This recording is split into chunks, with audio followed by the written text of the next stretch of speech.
الحمدللہ وحدہ لا شریک لہ والصلاة والسلام علی من لا نبی بعدہ وعلی آلہ واصحابہ الذین اوفوا عہدہ۔ ایک بات بہت اہم ہے، اس کو میں اہمیت کے ساتھ توجہ دلانا چاہتا ہوں، اس بات کو اچھی طرح سمجھیں اور اس پر عمل کریں۔ وہ یہ کہ ہمارے ہاں جو ہمارے مشائخ، ہمارے اکابر کے درمیان اختلافات ہوتے ہیں، ان اختلافات کی بنیاد پہ ایک دوسرے پر کیچڑ اٹھالنا، ایک دوسرے کو فاسق فاجر کہنا، ایک دوسرے کو برا بلا کہنا، اللہ کے لیے اس عادت کو ترک فرمائیں۔ یہ عادت اور یہ طریقہ مناسب نہیں ہے۔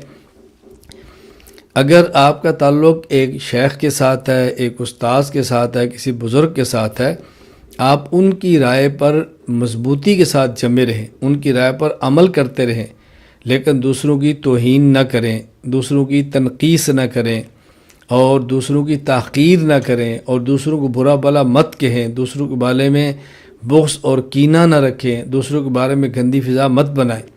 یہی اختلافات کا طریقہ ہے۔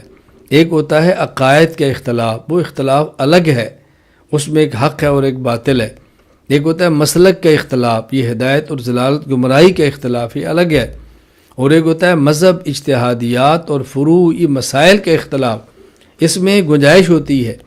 جب ہم اپنے امام ابو حنیفہ رحمہ اللہ تعالیٰ جو امام اعظم ہیں، ان کے بارے میں رائے رکھتے ہیں کہ حضرت حق پر ہیں، لیکن ان کے مسائل میں خطا کا احتمال ہے، تو ہم اپنے بارے میں یہ رائے کیوں نہیں رکھتے کہ میرا مسئلہ درست ہے، میرے شیخ کا مسئلہ درست ہے، میرے استاد کا مسئلہ درست ہے، لیکن اس میں بھی خطا کا احتمال ہے، اور جو میرا شیخ نہیں، میرا استاذ نہیں، اہل حق بزرگ ہے، اس کا مسئلہ اگر خطا ہے تو اس میں درست ہونے کا بھی احتمال ہے۔ یہ ذہن بنائیں، اس سے وسعتیں پیدا ہوتی ہیں، دل میں ایک بڑا پن آتا ہے، دل میں حسد، کبر اور بغض اور کینہ اور یہ سب چیزیں مٹ جاتی ہیں۔